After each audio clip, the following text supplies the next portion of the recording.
Hi everybody, my name is Davar Abdulla. I come from Iraq, the Kurdish part of Iraq, which is in the north. I'm a professional journalist.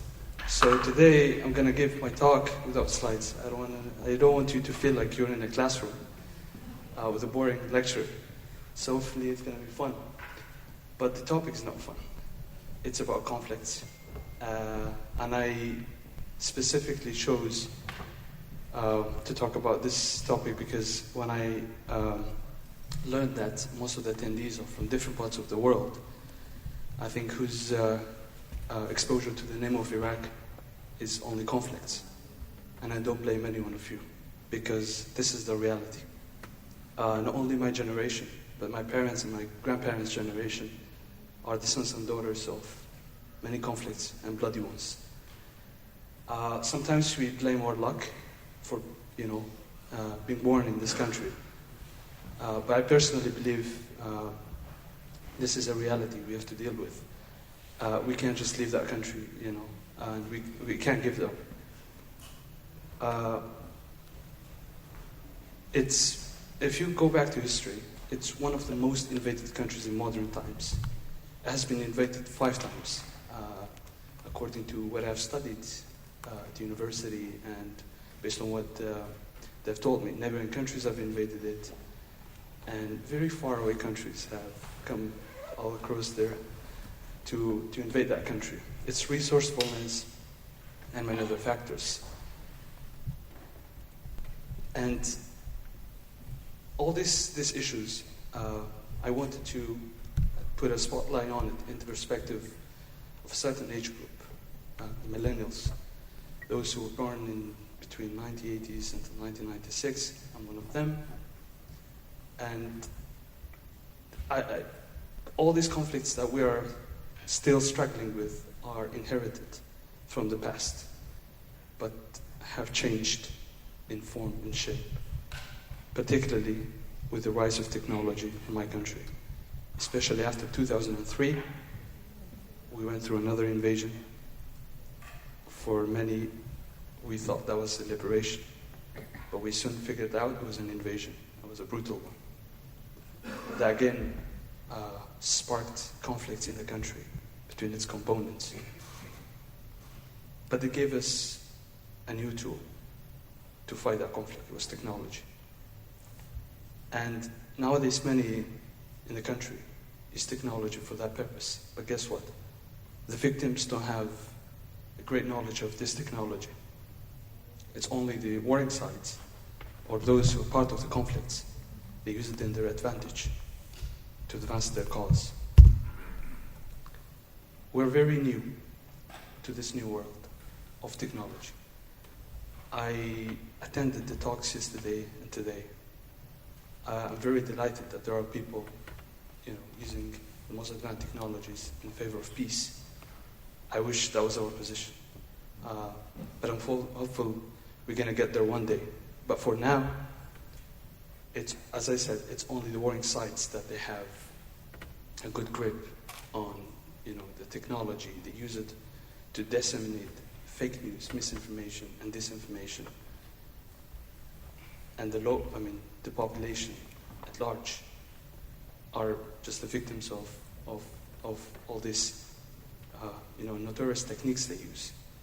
In one protest that took place in October 2019 in my country, was a protest and demonstrations of the new generation, as my parents called it, because there was a new generation yearning for a better life, a better future, which they have never experienced in real life, but through internet, for neighboring countries and Europe. They wanted to have that, but the reality was not on their side. So they decided to protest. But guess what? All the media organizations have shut down their doors, and they did not cover anything. The only tool they had at their disposal was social media platforms. But guess what? They were outnumbered by the state-affiliated actors who have a bigger presence on social media. So they were defeated too on social media platforms as they were faced brutal crackdown on the streets of Baghdad and many other southern provinces of the country. It was bloody. Around 600 people were killed, thousands were injured, many at our age. Technology couldn't help them. And, you know, I came across that question. I've seen, as a journalist, curious by nature, I followed protests and political turmoils in other countries, Hong Kong, Iran recently, and many other countries. I've seen that technology really, really helped those who yearned for a better future, but that wasn't the case in my country. And that question it's still a big question, you know, for me that I haven't been able to find an answer for.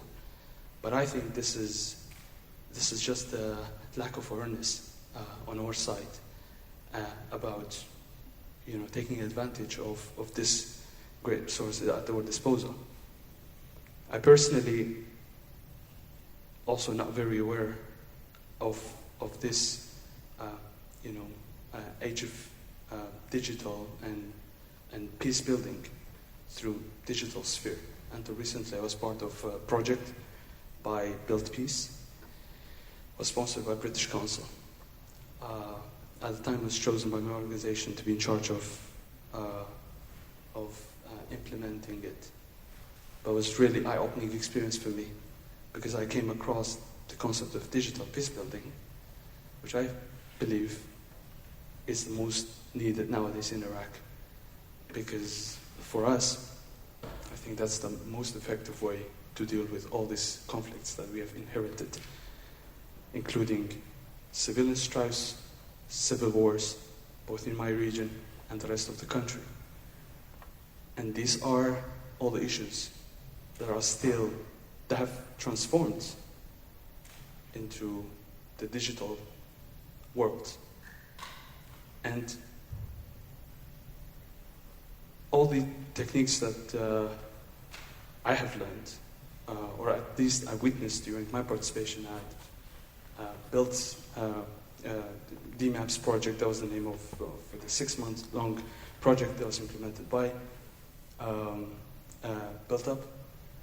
And there were many great techniques that everyone can use,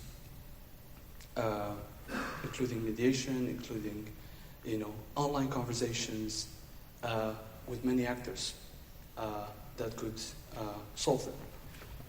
Then, by that time, I became really interested in another topic, which was, hatred towards religious and ethnic minorities in my country. That they're also one of the big victims of this conflict that are also present in digital sphere.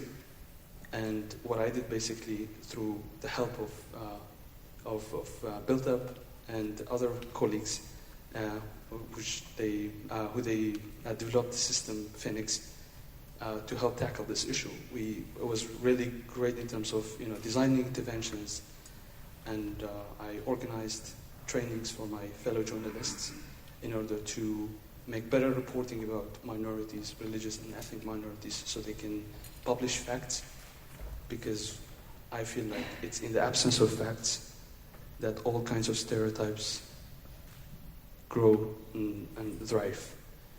We wanted to close that gap. We're in the beginning, but I'm hopeful that we're going to get there one day. And I think I should end it here. I saw your hands. Hopefully it was, I know it was simple.